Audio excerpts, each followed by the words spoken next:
Olá! Ele é bibliotecário e conhece uns macetes incríveis de como conservar livros e quadrinhos. Eu vou conversar com o Klink. Não saia daí!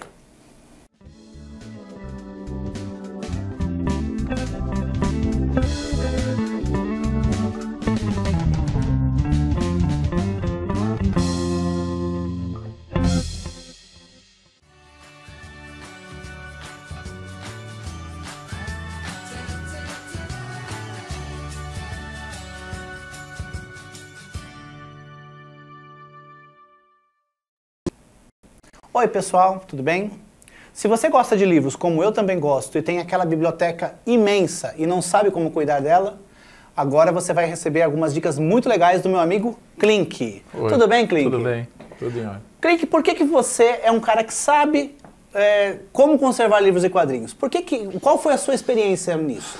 Bom, eu sou bibliotecário, fui bibliotecário durante 35 anos, estou aposentado. E nesse período em curso de profissão, eu fiz alguns cursos que incluíam conservação de livros. Papel é tudo a mesma coisa, isso inclui os gibis, né? E como eu sou colecionador, a gente tem assim um certo carinho, como guardar, como conservar, como não deixar estragar. E com isso eu tive algumas experiências. Você foi o criador, idealizador, né? Como é que eu falo? Da Idealizador. Eu um dia olhei para um lado, olhei para o outro, dentro do Centro Cultural São Paulo, vi que os quadrinhos lá dentro... na verdade é assim, eu sou um fã, num primeiro momento sou um fã. Na época do boom dos quadrinhos, na final da década de 80 para 90, eu estou querendo estar mais envolvido com quadrinhos do que com livros necessariamente. E dentro do Centro Cultural, os quadrinhos eram separados por áreas de conhecimento. Quadrinho falando de história estava na área de história, quadrinho falando de ciência estava na área de ciência, quadrinho normal, para se ler assim, estava em áreas de geral. Tudo isso separado, largado para tudo quanto é lado, e eu com a possibilidade de aproveitar o potencial do Centro Cultural. Computação, auditório, local para fazer evento, espaço para juntar todo esse material.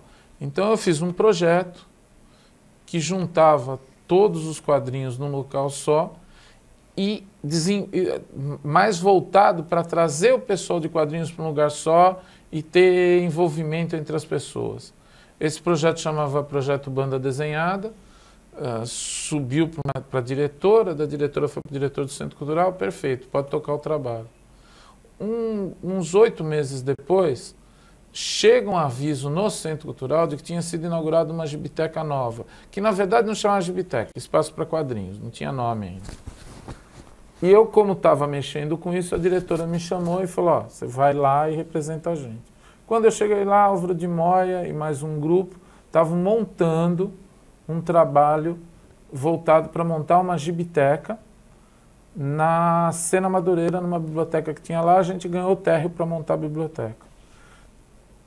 Até que um momento o Moya me mostra por que inventaram essa história. O Moya tinha sido convidado, naquela época a secretária de Cultura comprou 5 milhões de dólares em livros. Nossa. Era muito dinheiro e muito livro.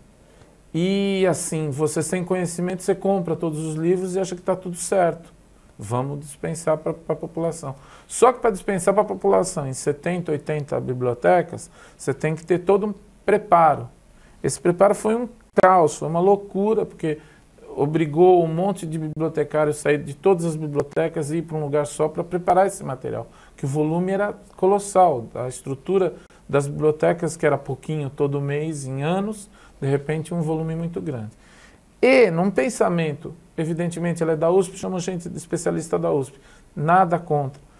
O pensamento era interessante, chamam os especialistas, porque normalmente o bibliotecário, numa biblioteca, fala assim, eu vou comprar um livro de história, História das Riquezas do Homem, do Léo Huberman. É um livro que você sabe que se presta àquilo, né, naquele momento. Mas uma compra para 78, num volume tão grande, trouxe especialistas. Um dos especialistas, Álvaro de Moya, para comprar gibi, e foi o que ele fez. Só que aí, em algum momento, o meu trabalho cai na mão do secretário de Cultura, secretária na época, secretária de Cultura, ela acha lindo, maravilhoso, chama o Moya e fala assim, Moya, vamos desenvolver essa ideia aqui. Faz uma gibiteca lá na Sena Madureira que tem espaço. Não desenvolver no meu trabalho, fazendo um novo. Foi nesse trabalho que eu fui chamado. Eu não tinha acabado de entregar o meu no Centro Cultural, o tal de banda desenhada, quando fui chamado para esse. Aí chego lá, fico. Aí em algum momento, não lembro quando, o Centro Cultural enche de água, o pessoal tem que ficar para outros lugares, eu já estava ligado a esse projeto, eu fui para o projeto. A minha ideia era voltar para o Centro Cultural e desenvolver o meu. E acabou ficando. Acabei ficando 8, quase 9 anos. Lá. Então você ficou lá na Gibiteca que foi na Gibiteca chamada... Gibiteca em Fio, quem deu o nome, na verdade, de Gibiteca foi o Moia. O Moia sabia da existência de uma outra Gibiteca, eu não sabia. A Gibiteca de Curitiba tem 10 anos a mais que a gente. Digo, a Gibiteca. Eu ainda falo em meu nome. O Moia sabia que existia a Gibiteca. E o nome escolhido pela organização desse projeto, que tinha umas 8 ou 10 pessoas, especialistas, era a Gibiteca Vitor Tivita. Tinha acabado de falecer, parará. Ele tinha as ligações. O Vitor, e depois teve o filho também. Depois teve o filho, que sucedeu. E tinha acabado de falecer, isso em 89, 90. Vamos botar o nome, e ficou certo. Só que nós estávamos no momento de um governo petista. E a secretária falou assim, não, tem que ser o Enfio, que o Enfio era petista, ligado às coisas da política. E tivemos que mudar algumas coisas, inclusive eu também era o primeiro chefe de lá, mas por questões políticas entrou outra pessoa num primeiro momento. Depois de 5 anos eu fui. Mas eu estava lá fazendo todos os eventos nesses anos todos. E foi uma delícia, foi muito legal. E nessa daí você... aprende, a gente fez algumas coisas para tentar guardar esse material e manter esse material em ordem e bem conservado, porque se você faz caixa muito grande, a hora que você põe ele de pé, ele começa a correr, né? Ele começa a correr do lado que não é o canto a dobra do papel. E então, a não ser que você tivesse uma pilha bem firme, né? Isso você está falando de quadrinho. Já isso eu estou falando de quadrinhos. Tá, então você tem algumas caixas especiais para armazenamento. Na verdade, não era bem assim. A gente não tinha experiência em volume e em tratamento de material de um jeito que pudesse ser acessado sem deteriorar. Basicamente era isso. Então, no primeiro momento, a gente estava pensando em caixas. Começamos a fazer... A gente tinha algumas pessoas que sabiam mexer com estilete, coisa e tal. Começamos a montar umas caixas de papelão, algumas coisas assim. Mas, coincidentemente, em frente à Gibiteca, na Sena Madureira, tinha uma firma de fotolito que recebia os filmes em umas caixas alemãs maravilhosas. Eu ainda tenho dessas caixas. Caixa de papelão também? O filme vinha nessas caixas, mas essas caixas eram de papelão triplex, craft, alemão, dobrado de tal modo que quando você fechava uma caixa em cima da outra, era maravilhoso, super bom. Essas duas metades serviam exatinho para formatinho, era maravilhoso. Formatinho é aquele gibizinho pequeno. É o gibizinho pequenininho. E nós começamos a pegar do lixo dos caras e juntamos muitas daquelas caixas e elas cabiam certinho e depois de lado também servia para colocar o formato americano maior. Entendi. Agora veja, você hoje, claro que você está me explicando da experiência e tal, mas isso, nós estamos falando em 1900, já estamos... Primeiro estamos falando do século passado, né?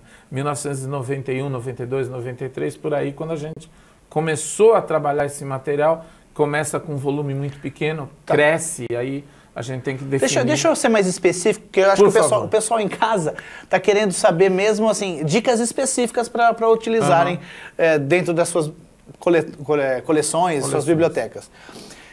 Existem papéis que se deterioram mais do que outros?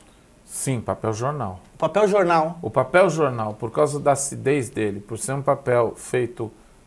Na verdade, o papel jornal é exatamente isso, é um papel mais de segunda linha, digamos assim. Não que ele seja mais barato. É para livro de consumo rápido.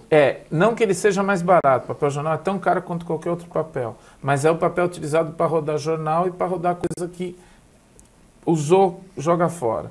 Tem muito quadrinho de papel jornal. Os mangás, os mangás japoneses, que é aquele quadrinho japonês grande, com várias histórias dentro. Ele é preto e branco, alguma coisa colorida numa cor só. como ele é um material para os caras lerem no trem, lerem e jogarem fora, ele é de papel jornal no miolo, preto e branco papel jornal, normalmente. E as pessoas jogam fora e ele é reciclado com uma certa facilidade. Eu me perdi um pouco. Nessas alturas do campeonato, esse material é um material que deteriora bastante, por ser muito, ter um pH Ácido. muito ácido. Mas eu gosto de mangá, por exemplo. Não que eu goste, viu, galera? Eu não gosto de mangá, infelizmente. Eu sei que tem uma galera aí que gosta bastante, mas... E esse pessoal gosta tanto e coleciona. Como seria uma forma de conservar isso? Na Gibiteca, a gente tinha as duas formas de mangá, porque existem duas formas. O mangá comprado toda semana, ele é semanal, ele é diário, no Japão, ele é um baita de um desse tamanho, dessa grossura. Só que dentro de cada um dos estilos de mangá, o mangá é uma coisa muito complexa e muito legal. Porque você tem mangá para criança, para adulto, para jovem, para meninas, para meninos específicos naquela idade que não se mistura. E para adultos de profissão, mangá para dono de restaurante, mangá para dono de banca de jornal, mangá para padeiro, sei lá. Certo. É bem específico. Em cada mangá daquele grossão, são 8, 10 histórias que são... toda semana os caras publicam uma historinha. Junto com o mangá, ele publica uma pesquisa que diz, olha, você gostou de que histórias? Eu não estou gostando de nenhuma das histórias. Tá bom, mas uma das histórias está sendo bem gostadas. Nesse gostadas gostadas é ótimo, acabei de inventar. Mas enfim, gostadas... Ela passa a ter a possibilidade de ser publicada em um formatinho pequeno, a história completa. Aí dá um espacinho desse tamanho na casa do sujeito. O japonês não tem espaço para morar. Mora em apartamentos Entendi. Então, se eu me entendi bem, existe um mangá de consumo rápido que ele joga, digamos assim, joga fora para reciclagem. Joga fora para reciclagem. E aí depois aquele que ele gostou mais... Mas por pesquisas que eles descobrem na pesquisa, eles publicam em formatinho pequeno. Aí dá uma material melhor? Num papel melhor, papel couché, capa colorida. Que é para o cara guardar. Que é para o cara guardar, é a coleçãozinha dele. Normalmente com a capa já com aquela lombada mais dura, Entendi. Então ele fica de pé então já existe isso lá. Mas veja bem, esses com pH, papel com pH e tal no Brasil, eu quero saber o que quando você fazer. pega um Pato Donald da década de 50, você vê que ele já amarelou. Aquilo essa coisa de acidez do papel.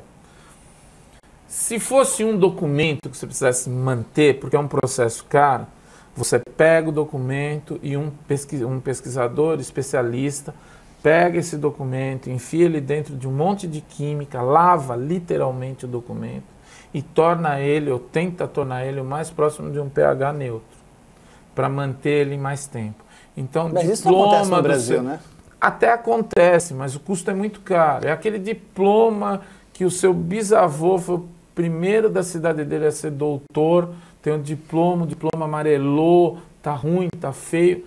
Aí você manda para um cara, é um processo que vai te custar 2, 3, 4 mil reais para fazer, não sei quanto está hoje em dia, mas barato não é um processo caro. Você não vai fazer isso com quadrinhos. Você teria então, que desmontar. O que eu faço? Você não faz, você reza para ele não deteriorar mais do que já deteriorou. Ô, louco. O que você faz para a conservação, tanto desse material quanto dos materiais de hoje em dia, é não deixar pegar sol. Sol é maravilhoso. Queima, que é uma beleza, tira a cor, tira o preto também, não tira só a cor. No primeiro momento ele tira a cor, vai esmaecendo. Depois ele tira o preto também. Se deixar uma folha de jornal no sol direto, ele vai amarelar inteiro, vai queimar mais e vai tirar a cor. Então, sol, luz, lâmpadas, normalmente as lâmpadas que a gente tinha, não sei agora esse tipo de lâmpada nova, aquela em luz spiral, mas até então essas lâmpadas também queimavam. Então, se você vai guardar, ou guarda no armário fechado, ou guarda num lugar que não tenha luz o dia inteiro. Então, você tem a luz, que é o primeiro. A umidade. Guardar no guarda-roupa ali não é legal. Pode ser legal se esse guarda-roupa não está encostado na parede do banheiro e a parede do banheiro chegar e ter uma droga de um vazamento de água, aquela umidade vai pegar no papel e vai estragar o papel.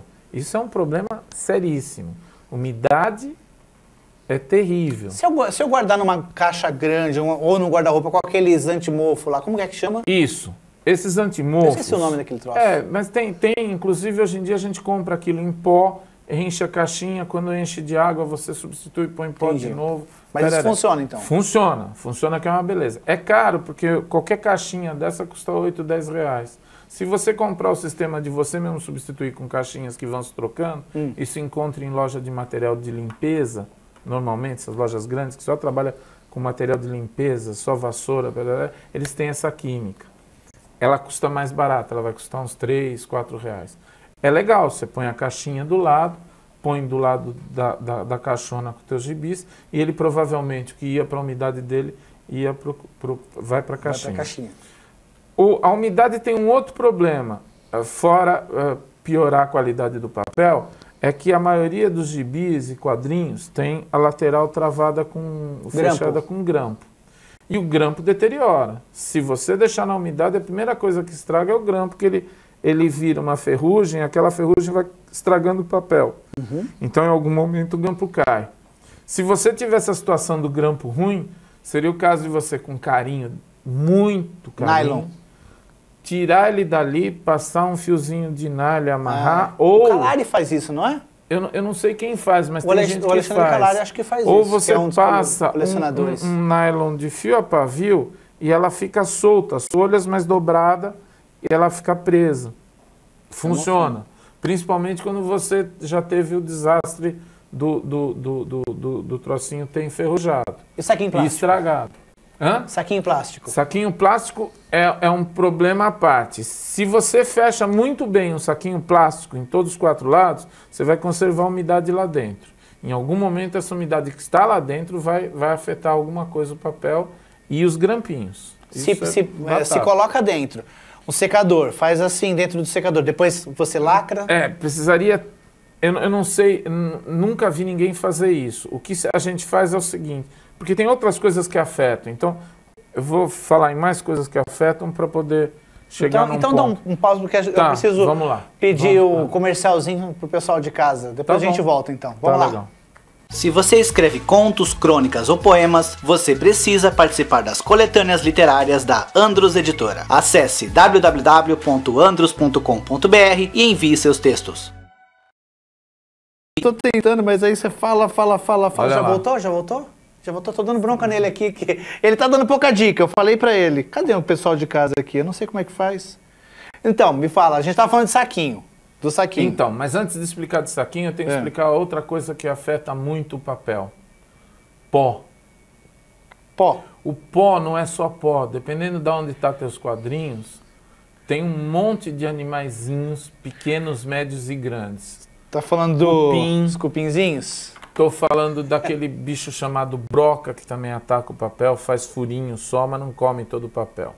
O cupim é aquele que você deixa dentro do armário e quando você vai pegar, só tem a capa de cima, a estrutura toda, e quando você pega, afunda e acabou a tua coleção, como já aconteceu com algumas minhas. Já mesmo? Já. Eles vêm do chão, eles vêm da parede, eles gostam de calor, que voa e depois cai as asinhas, aquele bichinho lá, além de morder, porque ele morde, ele come o papel. Então, esses bichinhos são. E tem os bichinhos minúsculos. Aqueles bichinhos que estão na cama, que a gente acha que não tem bichinho nenhum, microscópicos. Os ácaros. Os ácaros e tudo isso aí. O ácaro, ele vivendo numa folha de papel, ele vai defecar em cima, ele vai mexer com a estrutura do papel também. Então, limpeza é fundamental. Se você tem um quadrinho que nunca tomou grandes quantidades de pó, tá limpinho, pereré, tudo bem. Chegou um quadrinho na tua mão, eu acho assim, pega uma escova, passa, ou um pincel daqueles largão que chama trincha, passa, abre a revista, passa no meio. E evita, por exemplo, de estar lendo coisa e comendo biscoito, pipoca, que tem sal, gordura, a mão engordurada. Um dedo engordurado numa revista, aquilo pode esquecer. Talvez com o trabalho de um especialista, mas ninguém vai fazer isso com uma coleção. Ô, Klink, a gente sabe que o papel jornal é aquele que mais se deteriora. Qual que é o papel que menos se deteriora? Eu não saberia dizer, mas provavelmente o couché. O couché tem um problema. O couché, a umidade com ele é fatal. Porque o coucher ele tem uma camada de verniz em cima dele. Quando vem a umidade, essa camada de verniz vira 2 camadas de verniz, uma e uma, prontinhas para serem coladas. A revista está fechada, cola. Acabou a umidade, veio o calor, grudou. E se eu coloco, por exemplo, eu gosto muito daquela revista, quero conservar por muitos anos, eu pego papel normal, coloco entre uma e outra folha coucher. Você acha que evitaria de grudar? Provavelmente sim, você colocar um papel... sulfite que seja. Sulfite que seja, aí está um outro problema. O sulfite é extremamente ácido, esse sulfite normal que a gente compra é extremamente ácido. Você teria que baixar a acidez do papel, dando um banho, qualquer coisa, que já é uma técnica complicada. Que não adianta. Hein? Que não adianta. O que daria, talvez, papel manteiga, você colocar entre uma e outra. Sim. Mas que material é esse que exige um trabalho tão grande de você colocar um em cada coisa? O grande lance é mantenha limpeza, umidade e bicho longe. Eu ouvi falar São uma os vez... 3 itens assim que acaba com a brincadeira. Eu conheço um monte de bibliotecários também, principalmente lá da Viriato. Uma vez, batendo um papo sobre isso, uma delas me falou assim, olha, eu acho que uma forma de você, sem muito trabalho, conservar seus livros é o seguinte, passou em frente à estante, pega um livro, abre e faz assim, ó, para poder dar uma oxigenada nas páginas, e põe de volta. E aos poucos você vai fazendo isso. Porque, na verdade, sim, funciona. Mas quando você tem ele num lugar aberto, a parte de cima dele, seja gibi, seja livro, vai encher de pó. Então, lugar fechado. Agora, lugar fechado por quanto tempo? Se você está há 3, 4 anos dentro de uma caixa de papelão, dentro do teu guarda-roupa, ou de algum lugar onde você guardou o gibi, tem que de vez em quando abrir, folhear ele, mesmo que seja fazendo brrr, para ver se ele não está sendo recebido por... Porque a hora que você folheia, você vê um buraquinho ali, é broca.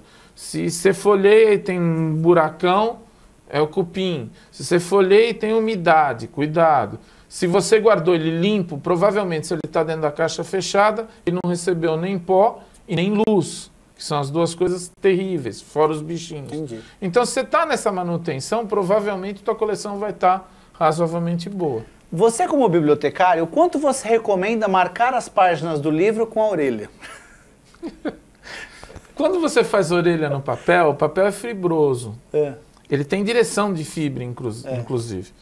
O que ocasiona o seguinte, toda vez que você dobra um papel e aperta, você está literalmente quebrando a fibra. Quebrou a fibra, quebrou a fibra. Nunca mais volta se eu quero. Aquilo não, você teria que... Nem sei se daria algum tipo de processo de você... Não dá. Ainda é porque livro tá escrito se você não recomenda. Não recomendo, não se usa. É que o pessoal tem a ideia errada. O pessoal acha que aquilo é um marcador. É um marcador. Não é, pessoal. Aquilo lá, sabe para que serve? Para conservar as pontas das capas, sabe? Para não criar, como que é o nome? Orelha, né? Orelha, é para aquilo que serve. Não se dobra. É melhor não dobrar. Você tem alguns marcadores bons de papel, mesmo aqueles que qualquer livraria hoje em dia te dá, aquilo resolve, só não deixa ele dentro do livro quando você acabar de ler. Isso é porque importante. Ele tem algum tipo de... Normalmente ele é papel cartão, que é bem mais ácido que papel comum. Aquele Supreme, né? 250 gramas, né? Ele é bem mais ácido do que o papel comum, provavelmente ele pode dar uma marcação. Até porque a hora que você fecha aqui, como ele é mais gordo que mais grosso, melhor dizendo, que o papel dos 2 lados aqui, ele vai marcar. Tem gente que quando abre o livro, faz aquela coisa assim para poder ler, e aí aquela cola que tem da lombada, né? É a mesma coisa, nunca mais volta a ser o que era. Aí tem um outro problema. Eu recentemente, eu não lembro qual livro, mas eu peguei um livro que para abrir ele tá infernal. E ele tem letra ali perto, tem coisa que não dá para ler sem você dar uma... E provavelmente eu estou quebrando a cola, estou quebrando a estrutura dele de manter. E tem livros de segunda categoria cuja cola também não tem esse cuidado. Então a cola, além de ser ácida, por ser ácida, ela vai lá na frente secar e craquelar. E aí um livro muito velho, a hora que você abrir, ele vai quebrando.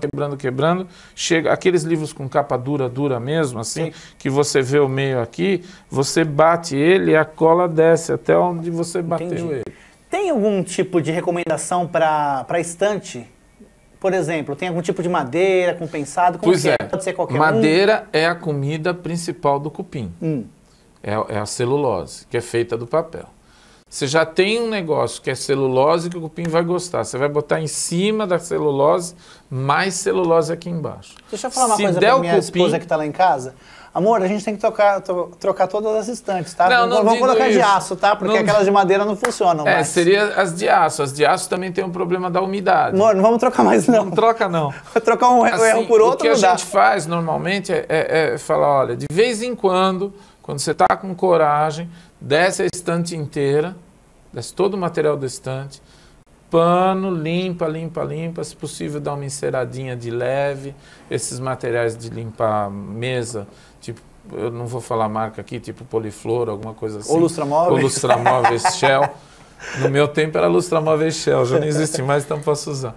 Mas um lustramóvel, passa uma camada fininha, dá um brilhão legal, bota os gibis lá. Os bichos não gostam desses cheiros estranhos. Entendi. Então eles vão aparecer. Mas fica de olho, porque você tem uma coisa em madeira. Né? Entendi. Uma outra pergunta.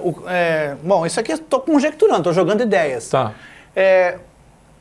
De vez em quando, assim, se eu tiver uma facilidade para colocar um ventilador virado para os livros, isso ajuda em alguma coisa? Tipo pó, que deixa de cair? Se você tiver num lugar Não, seria o lugar onde tivesse muita umidade, mas eu acho que a umidade você tem que tratar ela direto. Com química, aquele pó.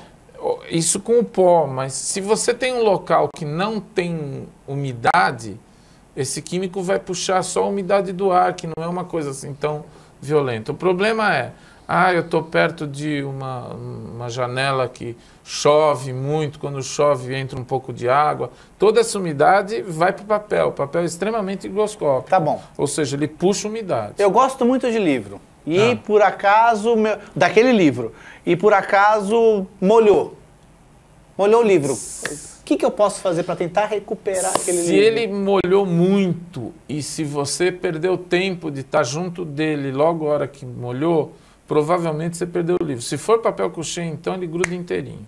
Se não for papel couché, e ainda há uma possibilidade, é enxugar ele e se tiver paciência, um secador de cabelo no frio, não no calor, no frio. No frio. E abrindo página por página, fazendo ele respirar, tentando ver se você salva. Provavelmente as páginas vão ficar tortas, vão ficar todas elas vão ficar onduladas, mas você salva o livro, você consegue salvar. Um livro que cai um copo de água em cima, ou cai da mão e cai no chão na água, qualquer coisa desse gênero, você salva ele. Tá, com gordura não tem jeito. Com gordura não tem jeito. Sem querer eu peguei assim, nossa, me engordurei. Se eu posso passar alguma coisa na hora que eu peguei? Depende, se for papel jornal, papel que retém a gordura, provavelmente não. Provavelmente você só vai limpar ela, mas ela vai ficar ali bonitona. Trocar os grampos de uma HQ? Se você tiver paciência para tanto, funciona. É que o grampo de HQ não é aquele grampo de grampeadorzinho de mão. Mas pode fazer, não pode? Pode, mas o que eu vou dizer é o seguinte, o grampeadorzinho de mão são os grampos mais vagabundinhos. O grampo de revista, grampo de grampeadora de máquina, normalmente eles usam um fio mais de qualidade. Então aquele fio é mais fácil esse não estragar do que o do grampeadorzinho. Agora, se estragou mesmo, tira ele e põe um pedaço de elástico, por exemplo. Compra o elástico mais fininho que você encontrar. Fininho, amarra ele segura a revista. Desculpa, eu estava quase te cortando, que a gente só tem 2 minutinhos, eu tenho mais perguntas. Eu comprei um encadernado de quadrinhos, soltou a capa, como é que eu posso colar de volta? Procura alguém que saiba mexer. Normalmente o encadernador sabe travar isso aí melhor do que a gente. Mesmo com cola? Mesmo com cola, ele vai saber mexer. Cola branca ajuda em alguma coisa nesses processos todos? Não só nesse, em alguma coisa... Não, porque essa cola branca que a gente usa, escolar, coisa e tal, tem um pH muito alto. A não ser que você você entra numa loja de material específico que você tem colas com pH neutro, mas é um custo muito alto. Esses pHs vão até de quanto a quanto? Eu acho que é de 5 até 7, então você tem um meio, ou até 12, mas você tem um no meio que ele não é nem ácido e e aí é esse que é o bom. Mas as colas, assim, se você tem alguma coisa encadernada que desmanchou, procura um especialista, procura um encadernador. Tem alguns encadernadores no centro da cidade, é fácil saber. Se você não conseguir descobrir, as faculdades encadernam muito por causa de TCC, essas coisas. Sim, mas eu estou falando de encadernado que eu digo, aquele encadernado de quadrinhos. Mesmo aquele encadernado aquele de que tem lombada quadrada. Então, mas aí o cara tem uma colinha melhor, ele faz um serviço melhor, ele tem prensa, ele prensa bonitinho, bate legal, põe a colinha legal, te salva um gibi que tem o seu... Materiais que eu posso usar... Ó, tô cortando direto, mas... Tem problema. Materiais que eu posso usar em casa, que possam me ajudar em algum tipo de não restauração, mas de manutenção desses livros e quadrinhos. O elástico de roupa fininho, daqueles preto, bem fininho. Elástico de roupa? Elástico de roupa, de cueca, que a gente chama. Ah, tá. De pijama. Bem fininho. Que ele tem uma capa de pano em volta dele. Porque o elástico comum, ele deteriora, ele acaba virando um grude. Certo. E é aquele, fino, é aquele assim, né? Que é uma tirinha, não é? Ou é uma tirinha ou é o que é o redondinho. Redondinho, certo. Fininho, melhor ainda. Certo. Esse fininho, ele tem uma camada de pano. Então, quando estraga o plástico, o elástico dentro, o pano ainda não deixa estragar o que você está passando. E faz o que com E isso? você faz uma rodinha nele, do tamanho da revista. Você tem uma lateral, por exemplo, a lateral da revista aqui. Você pega 2 medidas dessa daqui, amarra aqui e põe a revista no meio aqui, assim, o elástico no meio. Ele amarra a revista, ela não cai e está montada ali. Você tem que voltar aqui outro dia, porque olha só, já acabou o tempo e as dicas estão... Nossa, mas tem mais coisas. Eu quero te agradecer. Obrigado. Espero que pelo você convite. possa voltar aqui um outro dia. Posso. A gente vai colocar a gente vai colocar os seus contatos aqui embaixo. Seu contato não, na verdade, o seu Facebook, né? Isso. Eu já coloquei aqui embaixo o Facebook. Tá ok. E agradeço muito sua presença. Obrigado. Espero que um dia você volte. Voltarei. Muito obrigado. Obrigado. Tá? E você, na semana que vem, estaremos aqui. Tchau.